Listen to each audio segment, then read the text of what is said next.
Hello, Star Trek fans, and welcome to Season 3, the continuing mission of the Rebinge Deep Space Nine podcast. My name is Kim. And my name is James. And we're watching Star Trek Deep Space Nine from the beginning, one episode at a time. Welcome back to the podcast. Today we are on Season 3, Episode 2, entitled The Search, Part 2. This episode aired October 3rd, 1994. Before we move on to Part 2, anything to say about Part 1? No, it was perfect. I was trying to think of something that may have been wrong with it, but I couldn't come up with anything, so we're just going to go with perfect. It was an odd episode. Well, we found recording it a little bit strange because it kept flowing too quickly, and so we didn't have as many scene breaks, but I noticed in the typing of the notes for this episode that we're right back to the normal scene break, so should be back to normal. Oh, okay. That's good. I mean, normal for us. The listener is like, what the hell are you talking about? It's the same every time. Okay. Well, we get a last time on, and it's focused on Odo being cranky and being drawn to that nebula. And then we also see the cockroach ships blowing the snot out of the Defiant. And then we see the Goo people. And then the episode starts. So in the cold open, Odo meets the Goo people, who aren't surprised that he doesn't remember that this is his home. The Goo woman says he doesn't remember because he was newly formed when he left, like an infant. He starts asking a bunch of questions, which makes Kira remind him that it's not an interrogation and that he's just happy to be there. I like how she has to say that to Odo. He immediately, his logical approach to these things comes straight out of it. Yes, it turns into a police investigation. How many people are here? Do they have any relatives? But also, there's no indication that he's hurting anybody's feelings. They're just answering his questions. Yeah. The Goo woman says they're all part of the Great Link, and so they are all essentially his family. I also liked it earlier when he said, "You really are just like me." I thought that was a great opportunity for her to say, yes, we're all crabby and we hate Ferengi. You don't like the solids. Oh, yes. Well, she says the Great Link is the very foundation of their society, providing meaning to their existence. It's a merging of form and thought, the sharing of ideas and sensation. I guess because they're all just in one big puddle of goo together is what that means. But also somehow they're able to separate out into individuals. Yeah. Though they don't dress differently or really look differently. So are they individuals? I don't know. It seemed a bit like a cult the way she was describing it. Do you think they read the Book of Elixis then? Oh, for sure. I'm sure they absorbed it right into that goo lake. I'm going to make an assumption here that the reason why they're all dressed the same and all look that way is they're taking a cue from Odo, and they genuinely are trying to make him feel more comfortable. Well, shouldn't they have all come out in the same Bajoran uniform then? I'm thinking inspired by. I see. Okay. Really, they should have just been blobs, but that would not have been interesting. Yeah, and plus, they have a limited effects budget. They can't do that too many times. Yeah, I suppose. But we learn here that the pool of goo is basically the Great Link. Yeah, and she says the solitary part of Odo's life is over and he's now home. She puts her hand out to him, and a really big goo person, another one that's kind of behind Kira, says he's not ready. But she says he's been gone too long and he needs to remember. Don't be afraid, she says, and he takes her hand, and then they merge their arms together, kind of into goo. Odo then closes his eyes for the moment, and then when he opens them again, he tells Kira that the Goo woman is right. This is his home. And then it seems like he might cry, because he kind of does a little bit of a sob. But instead, he does just the creepiest of creepy smiles. Yes. I feel so bad for the actor because there's just no way he can have a normal facial expression under all that makeup. And so it ends up looking really weird. That weird smile is like the thing of nightmares. I know, it's so creepy. Yeah. I mean, it's almost better when he doesn't try to do that. When he tries to smile, it's like, oh, man, you are creeping me out. Do you think that's the first time Odo has actually smiled? No, he's done it a couple other times. Well, he did a sarcastic smile at Quark one time. That's true. Well, after this, we cue the theme song. And then when we come back, Sisko and Bashir are in, I don't know, an escape pod, maybe? He says it's a shuttle. They're in a shuttle? Yes. Okay. Well, Sisko's recording a log saying they abandoned the Defiant 6 days ago, so I don't know what they've been doing for 6 days. They're headed back to the wormhole, but they're nearly out of power and life support. But then someone latches onto them and opens the door, and Bashir and Sisko point phasers, but it turns out to be Dax and Miles. Last time we saw them, we thought they were being kidnapped. They've been searching for them for days with no sign of the rest of the crew. Their orders are to get them to DS9. Dax says there are big things happening there. I think you're in for a surprise. I was so confused at this. I'm like, what is happening? When we got to this scene. Yeah, that seemed a little easy even for Star Trek. Right. A little bit all too convenient. I will say, I was getting a bit of a Master and Commander vibe from that scene. Oh, because they've been stuck in that little box with no showers for 6 days. Yeah, I'm wondering what it smelled like in there. Couldn't have been good. Does that little box have a bathroom? It was pretty small. There's probably an emergency bathroom. This is gross, but whatever happens, they just beam it outside. Let's not think about that too much. Okay, don't dwell. Back on the dark Goo Planet, Kira is looking at a giant obelisk, which looks awfully familiar. I think we've seen that before. We did see that before in the alternate. And also at this point, they showed this was directed by Jonathan Frakes. I had no idea he had directed episodes of Deep Space Nine. Oh, okay. Well, Odo is complaining that they've been made to wait for so long. Kira tells him that she's feeling like an outsider, and she recognizes that the Goo people don't trust her. And then the Goo woman appears and she says, "How perceptive of you. Our history tells us to avoid contact with the solids whenever possible." Kira says she plans to head back to the shuttle and try to contact Sisko and the others, but the Goo woman says she can't allow any comms from the surface. The Goo people value their isolation. And Kira kind of nods and leaves, but she doesn't say anything. Then the Goo woman asks Odo if he's made use of the Arboretum, which I guess is where they are. Everything is so dark on this planet that you can't really tell. But anyway, she asks if he's made use of this Arboretum by shaping into the things around him. She says to become a thing is to understand its existence. Living amongst the solids has damaged him, she says. It's left him ignorant to the gifts he possesses. There's that word again, solids. They're using it almost like an insult against the monoforms like Kira. Which is interesting because she does make a point somewhere along the way here about them accepting the word of changeling, which was being used as an insult against them, and they decided to take it on as a word that they own. But then now they're doing the same thing back to the so-called solids. Yes, the monoforms. Right. She tells Odo that he needs to make this journey of exploration on his own, and when it's over, he'll be ready to take his place in the Great Link. She hands him what looks like a styrofoam rock, and then she leaves, and Kira returns and says she'll be in the shuttle trying to contact Sisko. She says she knows how to mask the comms so no one can read or trace them. I can't figure out why she doesn't just take off into space and send a message, but whatever. Odo wishes her luck. So in summary, Odo has to turn into all the things in the garden. Yeah, to try to understand them. What's to understand about a rock? Well, I think geologists might have a lot to say about that. Well, but I mean, does it think? Does it know its existence? Because that was her point, was you would understand the existence that something has if you take its shape. But does the rock even understand its own existence? That's a good point. Now, there are some religions or belief systems that assign everything has some kind of spirit or form. So maybe that's the closest that the changelings have to a religious belief or some kind of faith, that everything has some kind of intrinsic soul, perhaps? Huh. Okay, sure.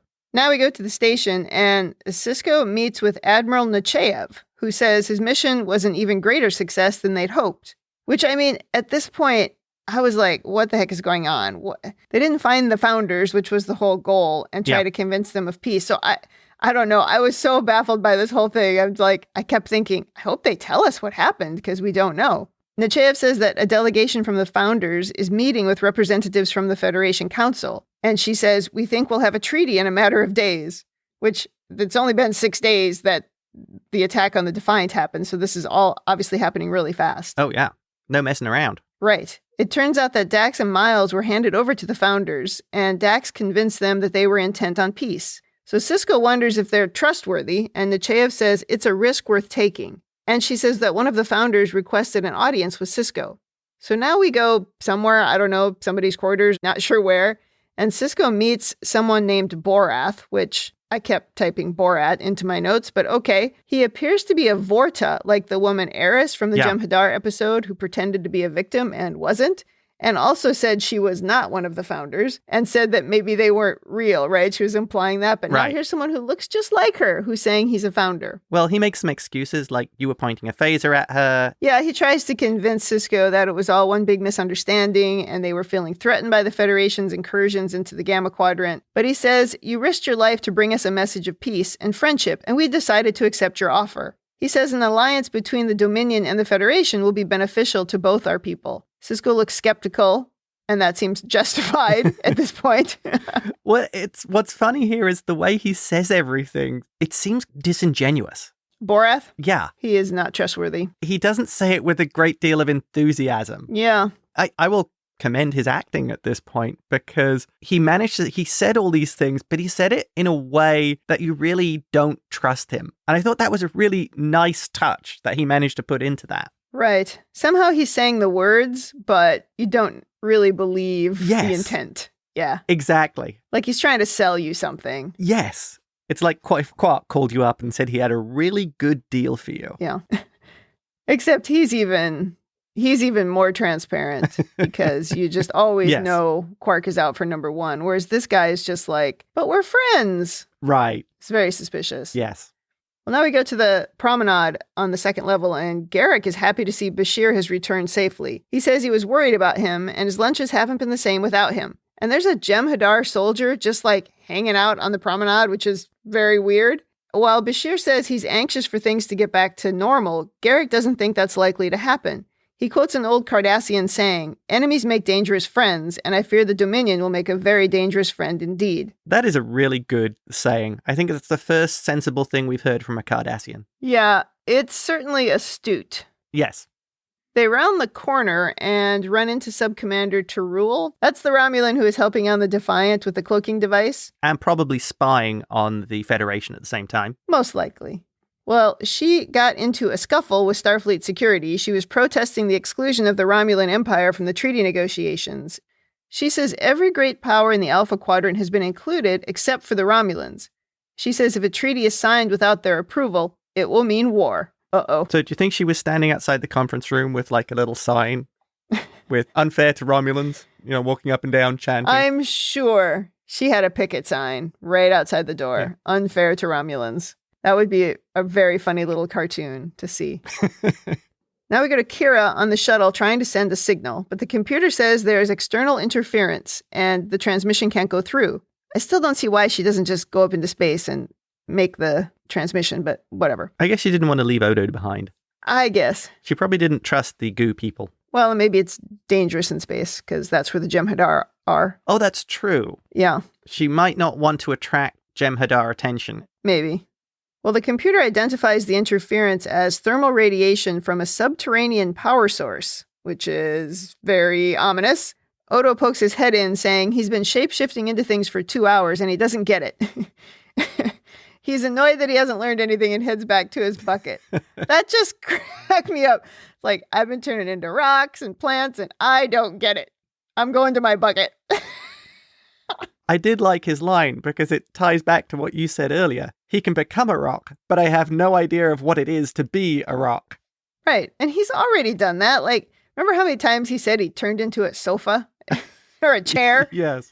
I'm sure he already knows that he doesn't know what it's like to be a chair or exist as a chair. There's also a bit of a change here. We see a little more crabby Odo. Coming back. Because it looks like he is a little bit frustrated. Yeah. But he's much more tempered now. You see him sort of catch himself and not fly off the handle. Well, he's not so angry. Yes. He's still like crotchety Odo, but the anger has subsided as he's apparently found his home, even though his home's a little confusing. Yeah.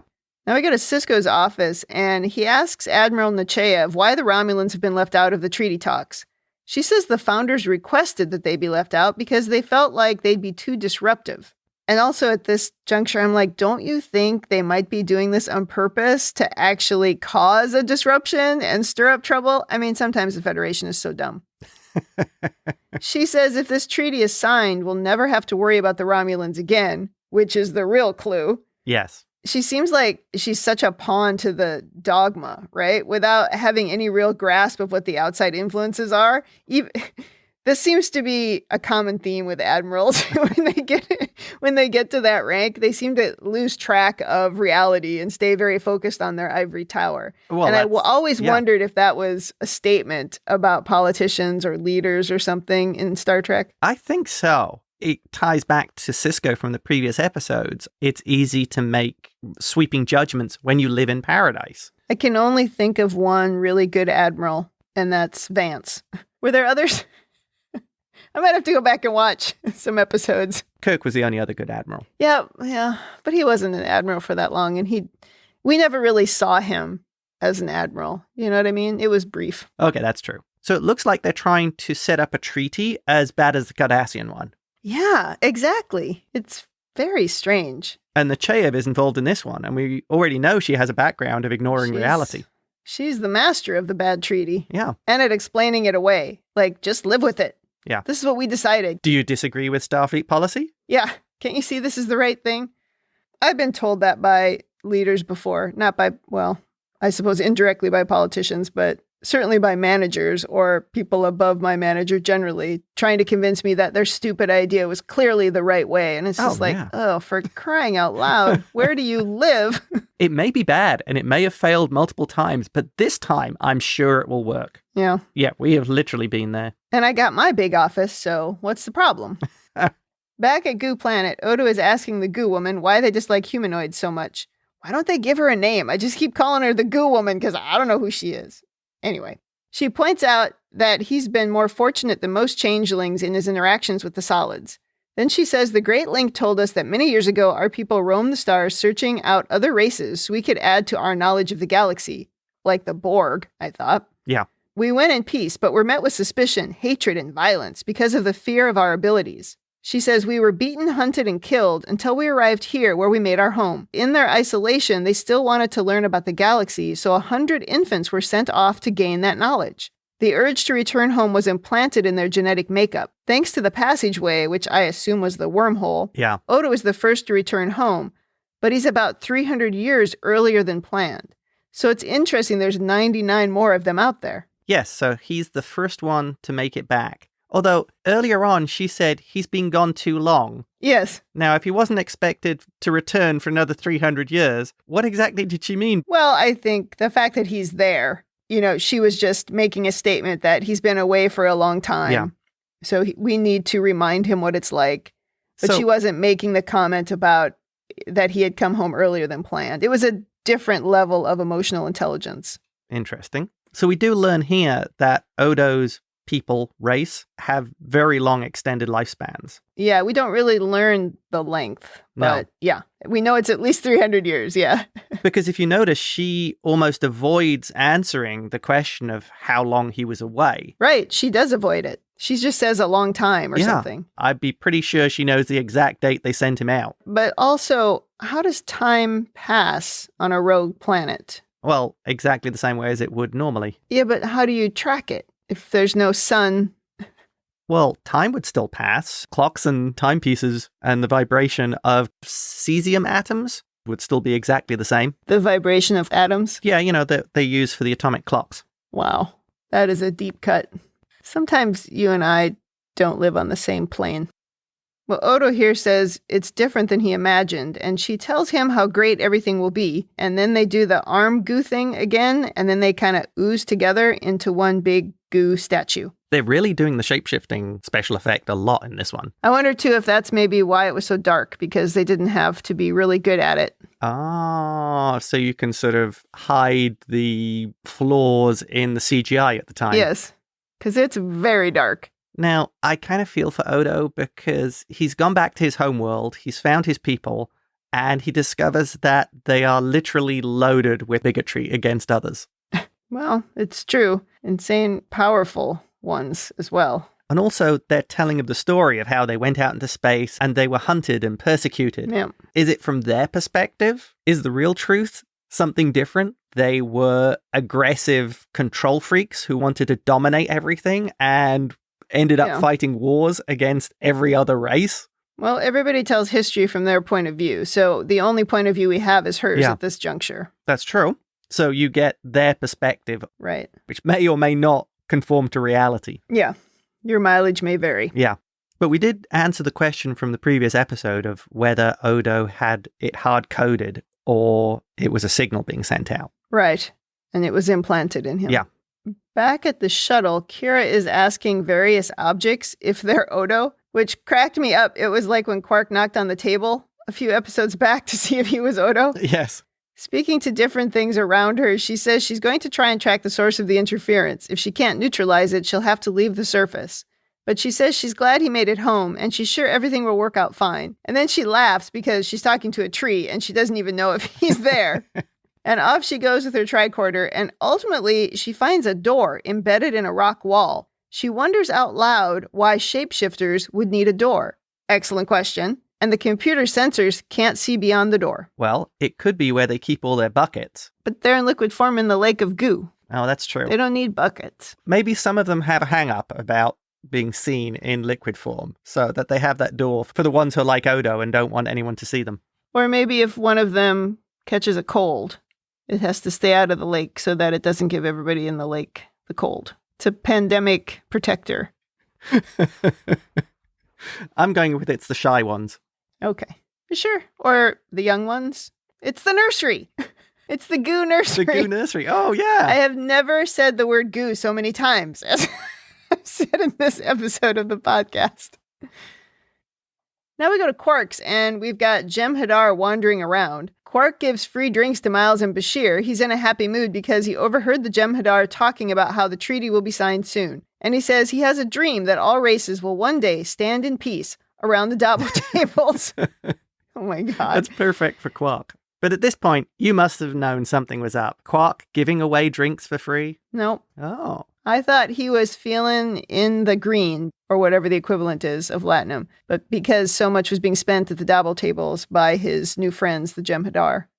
Just then, a Jem'Hadar soldier bumps into Miles, saying he's in his way, and then he picks up Miles and throws his stunt double across the bar. The stunt double does not even have the same hair color as Miles. That was really pathetic, that attempt at a stunt double.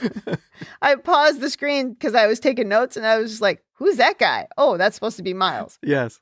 Well, Bashir tries to break up the fight, which wasn't really a fight because he just threw Miles and then he was on the floor. But he gets himself into trouble before, in my notes, I wrote Professor Snodgrass. What's the name of that security guy? Eddington. Oh my God. Eddington. Okay. Or Snodgrass. Anyway, before Professor Snodgrass just jumps in and stops him. Bashir's annoyed that he just lets the Jem'Hadar guy walk away.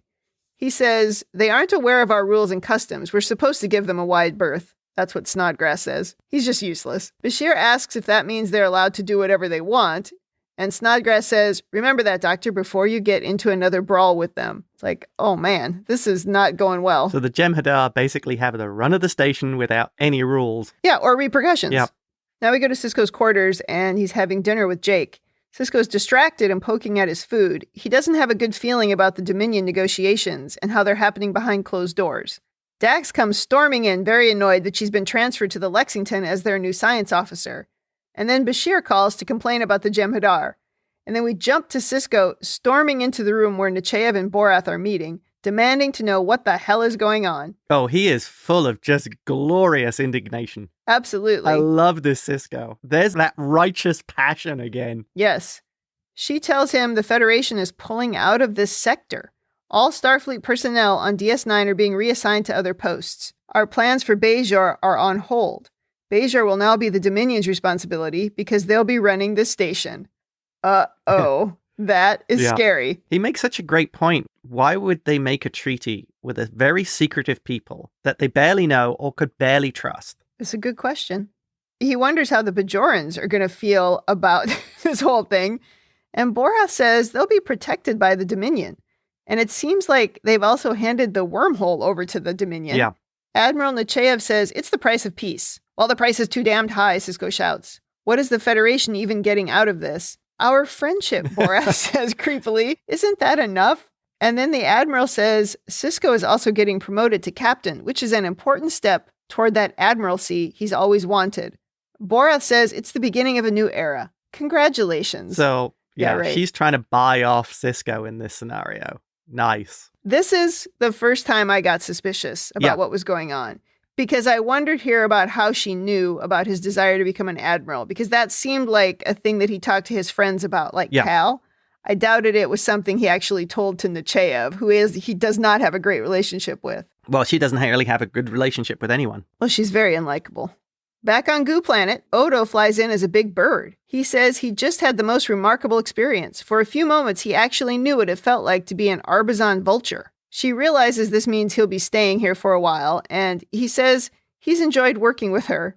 She says she needs his help one last time before they say goodbye, and she tells him about the big door, which he finds very odd. It's like, this door is something. This is when I thought, okay, maybe Admiral Nechayev is actually being held captive behind that door and has been replaced by a shapeshifter. But that doesn't make sense because they don't seem great at hiding the fact that they're shapeshifters. Yeah. But we had that whole thing with Miles where he was replaced by a replicant of some kind. So that's what I thought was going on when I got to this point. I was going to save this for the over-analysis, but I'm just going to comment here. Okay. Odo transforming into the bird. No, it doesn't work like that. You don't really know what it's like to be an Arbizon vulture. Okay. Becoming the thing doesn't make you the thing. You have different life experiences, different understandings. Yep. You're self-aware. You're a lot smarter. Becoming that vulture doesn't make you any more the vulture. It means that you're just really good at cosplaying it.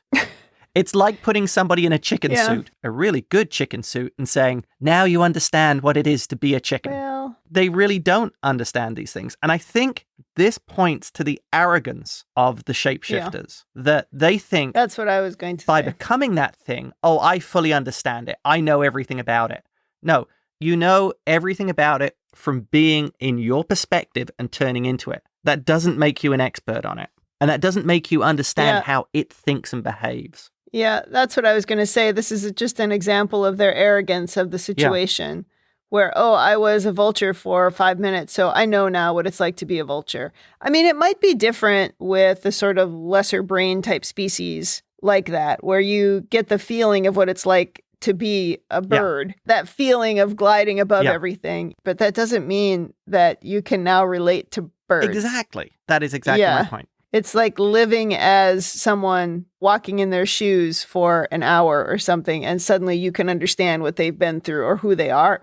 No, that's not realistic at all. I mean, I'm always preaching that your reactions to people need to be kind of based in that world where you're trying to put yourself into their shoes. But I don't mean to imply that there's any way that you can actually put yourself into those shoes and understand the perspective of the other person. It's just more a way of respecting that it's different from yours than it is saying, oh, now I understand you fully, which is baloney. Yes, absolute agreement.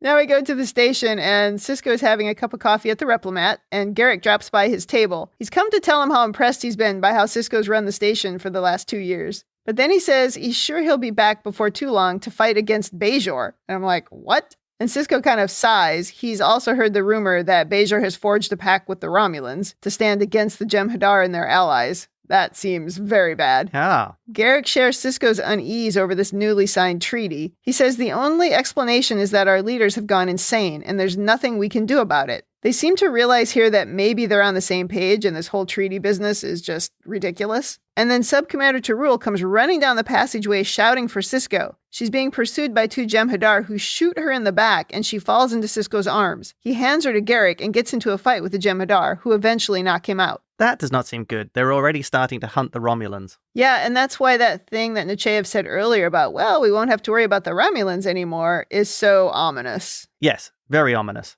But only really for the Romulans, so not much of a loss there. For the Romulans. Yeah, but it just leads to something else, and something else, and something else. Oh, don't lecture me with your Federation morality. Aye. I've been reading the complete works of Gul Dukat. Oh, great. Now in security, Bashir, Dax, and Garrick come in to see Commander Sisko, but the Snodgrass guy is there, and he says, nope, my orders are no one sees him. Eddington, Snodgrass, whatever. It's the same. They never say his name in this whole episode. He has lines, but they never once say his name, so it might as well be Snodgrass. Okay. Garrick sneaks up behind this annoying little twerp, and he knocks him out with a hypo spray. Dax runs in to free Sisko, while Bashir and Garrick pick up the passed out, I don't know, is he a lieutenant? Snodgrass, whatever, and they carry him into the cell area. Dax pulls out some phasers and hands them to Sisko and Bashir. She says Miles is waiting at landing pad C with the Rio Grande and a full complement of photon torpedoes. She says she knew without asking that Sisko's plan to keep the Dominion on their side of the wormhole would involve collapsing the wormhole. And stranding Kira, by the way.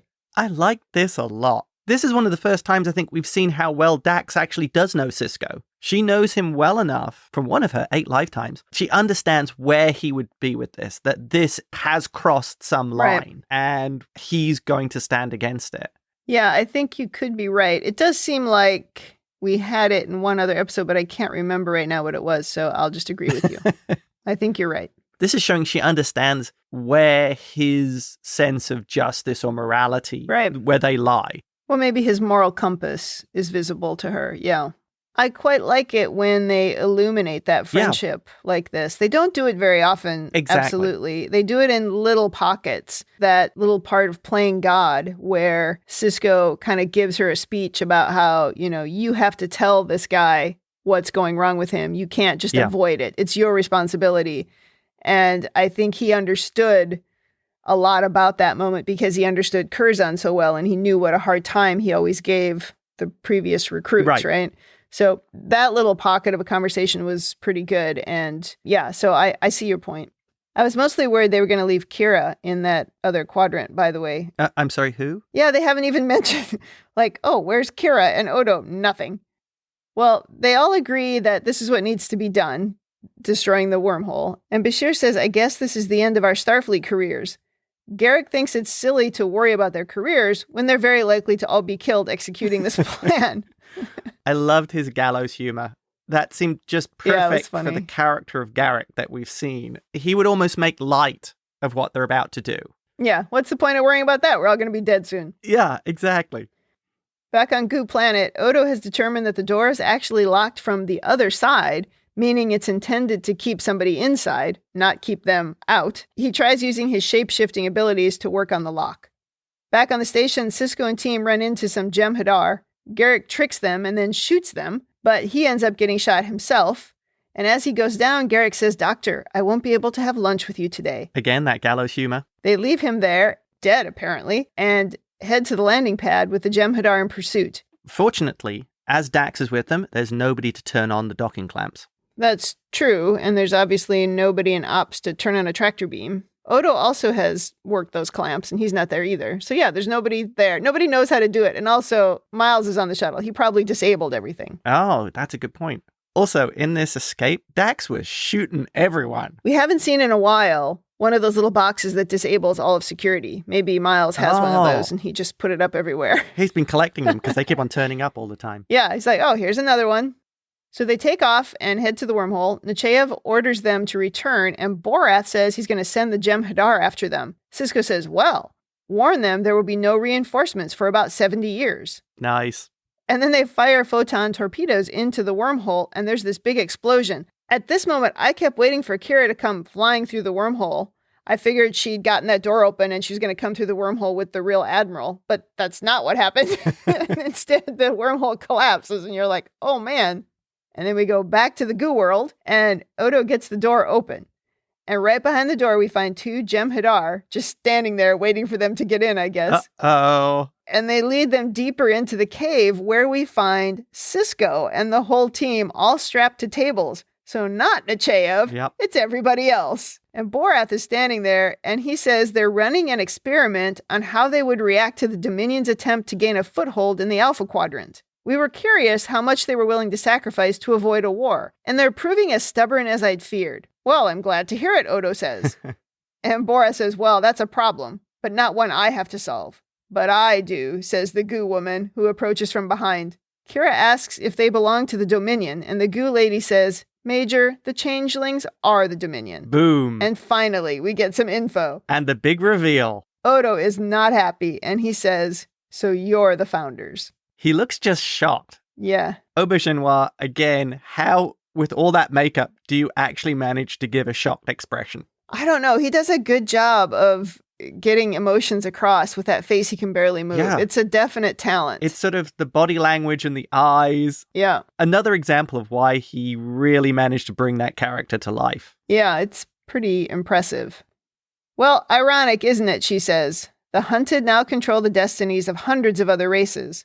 Many years ago, they set upon this task of imposing order on a chaotic universe. Odo wonders how they justify the deaths of so many people. And she says the solids have always been a threat to us. That's the only justification we need. Uh-oh. He says these solids, meaning the DS9 crew, have never harmed you. They travel the galaxy in order to expand their knowledge, just as you once did. She says the solids are nothing like us. No, he says, I suppose they're not. And neither am I. I've devoted my life to the pursuit of justice, but justice means nothing to you. And then she tells him that it's not justice he desires, it's order, and they can help him achieve that. It'll all become clear once you take your place in the Great Link. No, Odo says, the link is appealing, but I already had a link with these people. Wow. He tells them to let them go, and that he's going to leave with them. Well, another important thing here is she says, what you can control can't hurt you. They basically, like you said earlier, they're almost like a version of the Borg, they just want to control everything because they know how to make things work. Yeah, they have no interest in the solids kind of bettering themselves or doing anything. They have no interest in their feelings or their destinies or anything. They view them as pawns that they need to control to keep the chaos in order, I guess. This is why it ties back to that statement she made earlier about how, they were hunted and they were killed by the solids. I see that even more as they're just using that as a justification for their own imperial dominance. That's what always happens. And also, I think they have no appreciation for history because for them, it's all the same. It's not quite the same as the prophets. They didn't understand the passage of time. Everything happened at once to them. The changelings, they live for so much longer. So I think it's easier to hold a grudge against an entire race when you live that long. Yeah. Whereas if the races are, being born and evolving and dying and being born and evolving and dying, you're still holding this current generation sort of hostage for something that maybe happened 1,000 years ago. Oh, I see what you mean. Yes. Yeah. Because to you, it's still one lifetime. Right. But to them, it's maybe 100 generations. That's a good point. Well, the Goo woman is not amused by Odo saying that he's going to leave with them. Oh, no. He asks if she intends to stop him, but she says no changeling has ever harmed another changeling. Well, whatever you're going to do to them, you'll have to do to me, he says. So she says they're free to go, but she warns that the next time they won't be so generous. And Odo sort of nods at that. The crew beams away. Sisko's asking a bunch of questions, but Odo's just like, I'll explain it later. Just get out of here. So, it's time to leave. Yeah. So they all leave, and Kira stays behind with Odo. Then the Goo woman and Odo are walking through the dark, and she says she hopes he'll return one day and take his rightful place in the Dominion. Odo doesn't think that's likely. She says his link to the solids won't last, calling him an outsider, which he's been called so many times on the show. Yes. And he doesn't think that's such a bad thing now. Then she says maybe one day she'll come to visit him.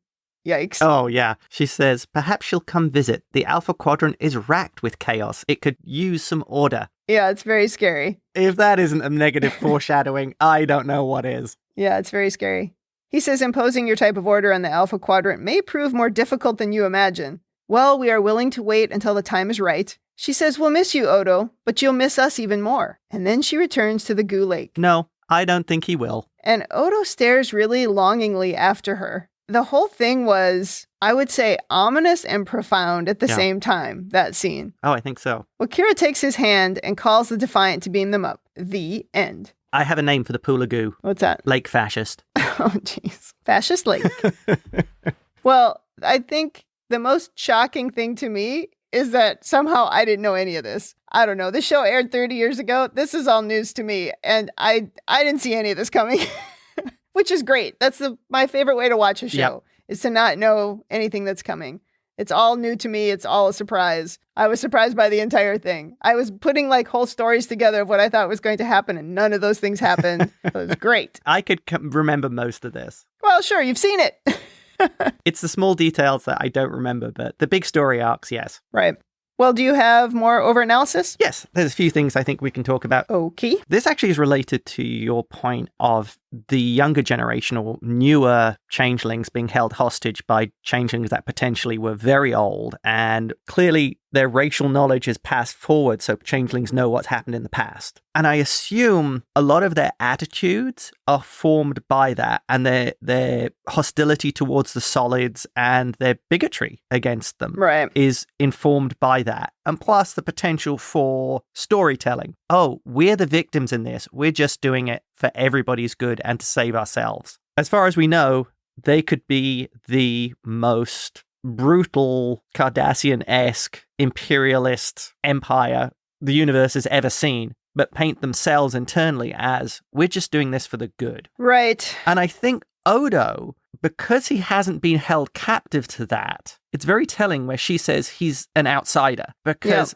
maybe he hasn't, if you like, been infected with that sense of domination that the others have. His natural instincts, let's say, which are to order, we've seen that before, time and time again, is molded into more of a justice approach. He's interested in the justice aspect of these things rather than simply control for the purpose of control. Well, I like this idea of Odo needing order, not justice. I'm not sure it's true, but it just might be the way that the Goo people look at justice.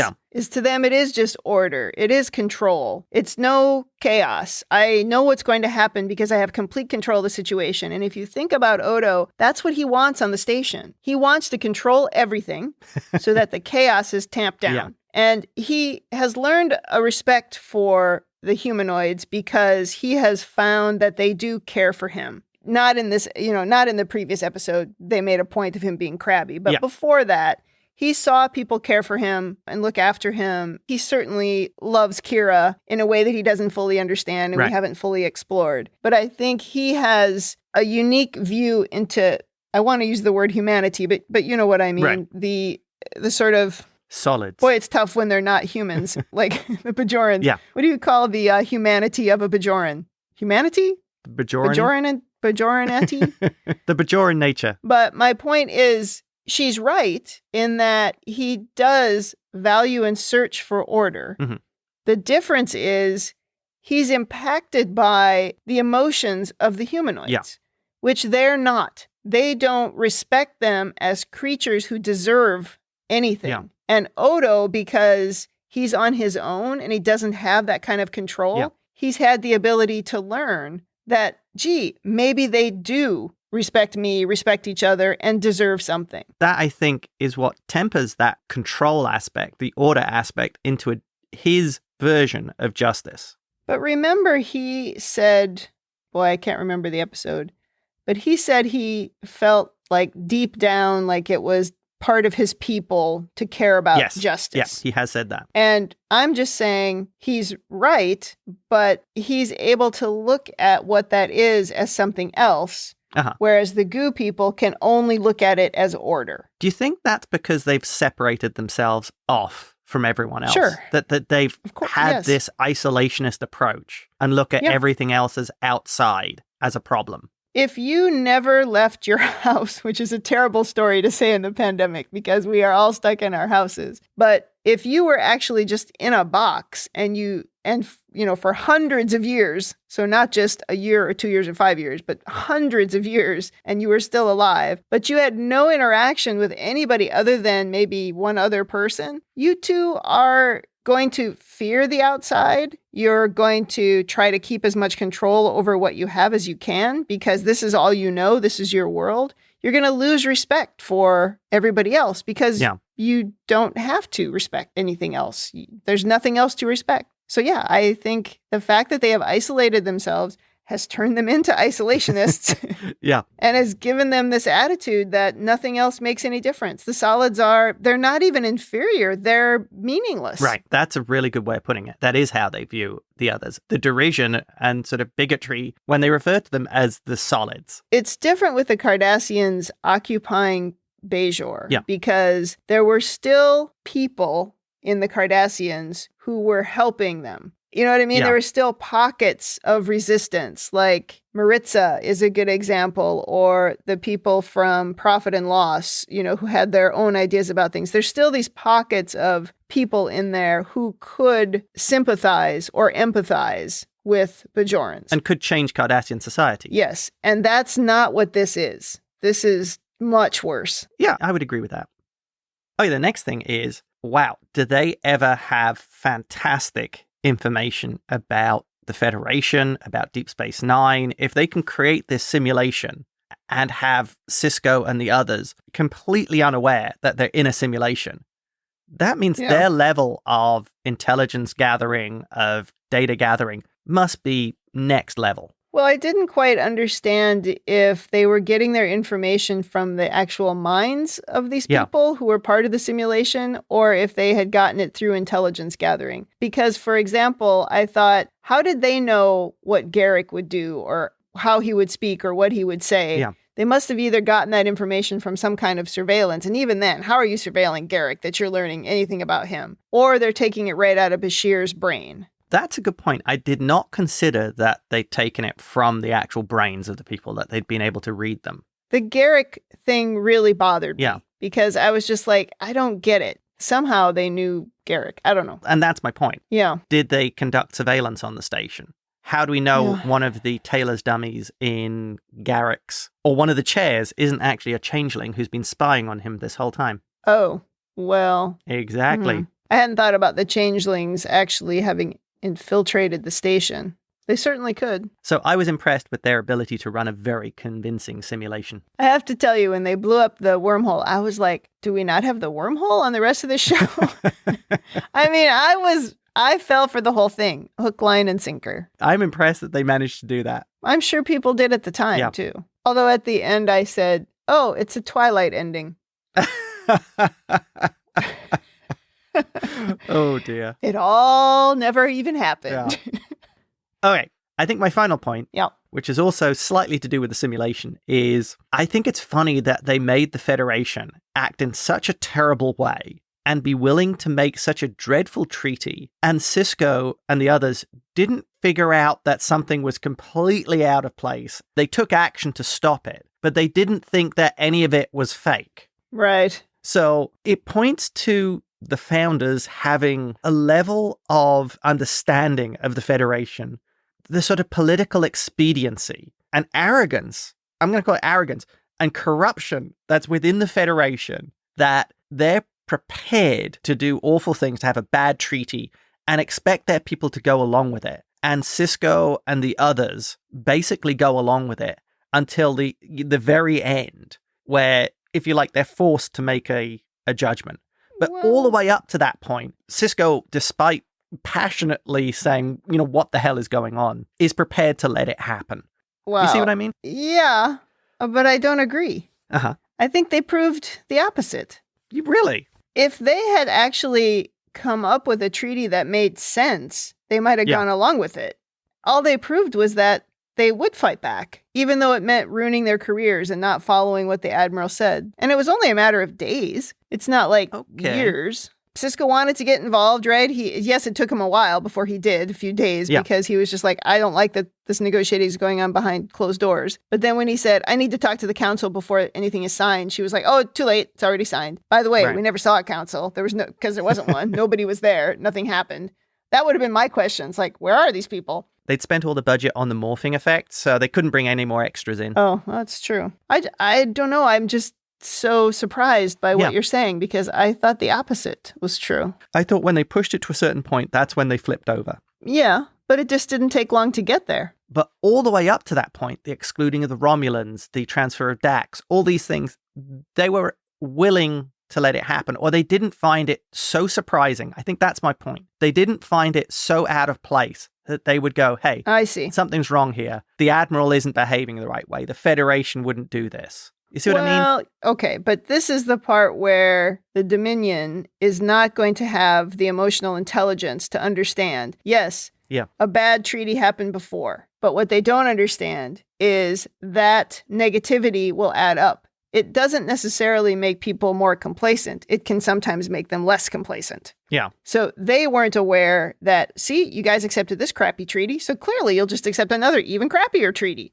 Mm-hmm. Well, that's not what happened. When they realized that it was a crappier treaty and it was actually going to be very dangerous, I think the mistake, honestly, was the Bajor part. Oh, interesting. Yeah. They went too far with that. Yeah. And that was like, what the heck have I been doing here for 2 years? You just undid the entire thing. That to me was the step too far. So I don't think they expected that part of it. That's maybe, at the same time, that's maybe what they learned. Yeah. It's like, oh, okay, we have to be more careful. Right. That they'd actually been smarter about this, and they'd looked at what had happened to this point and realized that you could potentially get away with it. Right. But they wanted to see whether you could. Yeah, you negotiated a really bad treaty with the Cardassians. I bet we could do the same. Great point, yeah. I still find it extraordinarily worrying that none of them would be that surprised about the Federation behaving in this way. I would have thought the point when they exclude the Romulans, that should have been the point that, if you like, it pushed them over the edge. That there is something is not right. Well, but Sisko went right from when Dax came in and told him those couple of things that had happened. Yeah. He went right from that right to their office. Yeah. Of course, then he just sat down and then later was having coffee. So I don't know. I guess it just didn't happen that quickly, but it did happen. Yeah. You see what I mean? Yeah, I see what you mean. Yeah. Any other overanalysis? No, that wraps it up for me. Did you have anything else you wanted to bring up? Well, we covered most of the things, but the one thing we didn't talk about was the makeup on the Goo lady. Ah, yes. And it was not good.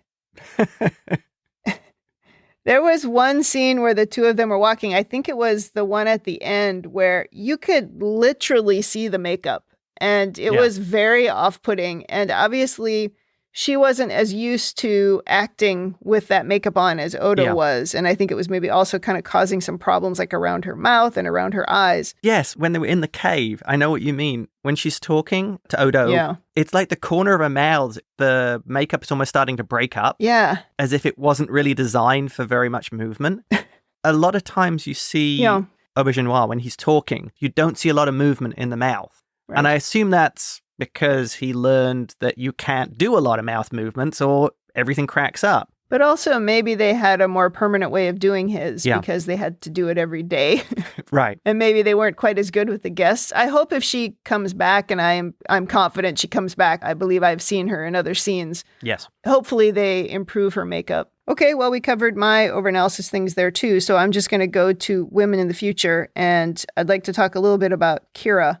I thought Kira was really being caring and kind to Odo, and honestly, she should have been pretty terrified the whole time she was on that planet. It doesn't even make a ton of sense that there would have been an atmosphere there that she could survive. So that must have been a very scary place to be the only solid, especially once they started calling her a solid. A small point here. When they showed the planet from orbit, if you notice, there's like a distant sun. Oh, funny. Yeah, that shouldn't have been there. So it wouldn't be a rogue planet. Well, but it probably just looked better. It's like when they landed on that asteroid and there was a sun. Okay. Back in the Maquis Part 1. But I just thought that she was being a very good friend to Odo. And, she never forgot that they were friends, even though she recognized that this was probably life-changing for Odo. Yeah. She hung around there and she was allowing him to do whatever it was that he needed to do. And she didn't push him and she didn't argue with him. And she was a good friend, I thought. I liked that. And even at the end, she was very sympathetic to his plight, that he had decided to leave this thing behind, this thing he'd been looking for as long as she'd known him, and even longer, but for certainly as long as she'd known him. Oh, yeah. Well, at the end where she comes up and holds his hand. Yeah, it was a good friend. That was a counterpoint to Goo Lady, who did the thing where they merged hands. Right. It was a counterpoint. Yeah, so I really liked Kira, and obviously she unraveled the story by finding that door. Yeah. It's really tough to talk about the other characters because none of what happened was real. Like, Nechayev was just being so stupid, but it wasn't real, so it's hard to say anything about that.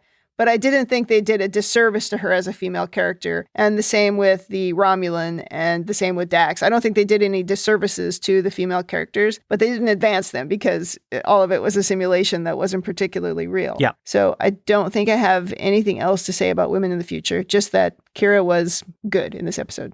Oh, yeah. And she also had that little secret ways she was going to try to communicate with Sisko, but it didn't work in the end. But it's what found the mystery, so. Oh, you want her on your team every time. I would definitely want Kira on my team. She would be the first one I would pick from this group.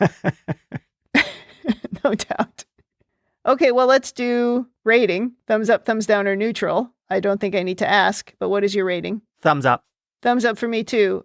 I thought this was a great episode. Yes. I mean, not good, great. Really liked it. And when you put it together with the first episode, it was quite different because that first episode, we commented that it almost didn't have scenes. It just was like one long flowing thing. Yeah.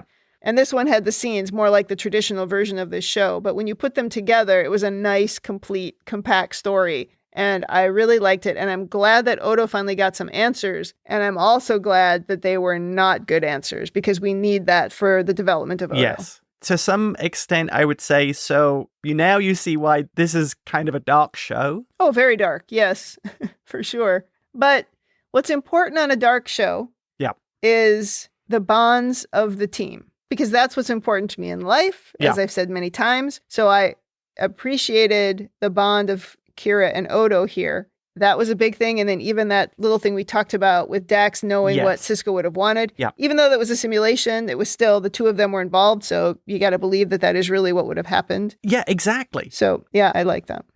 Well, I'm really happy we started season 3 with 2 good episodes. But you know what? We started season 2 with 3 good episodes. And then we kind of fell into a hole. So I hope things continue on this path. I'm pretty happy with how it's going so far. Yes. Okay, that is it for season 3, episode 2. Come back next week for episode 3. In the meantime, if you'd like to send us your own overanalysis of this or any episode, or if you just want to say something nice, you can always email us at rebingeit@gmail.com. We love getting emails. Or you can tweet us at Rebingeit. Also, check us out on talkthroughmedia.com. You can leave feedback on individual episodes there, and you can also see all of the other cool podcasts we have on the network. Thanks for joining us on the Rebinge Deep Space Nine podcast. That's it for me. And that's it from me.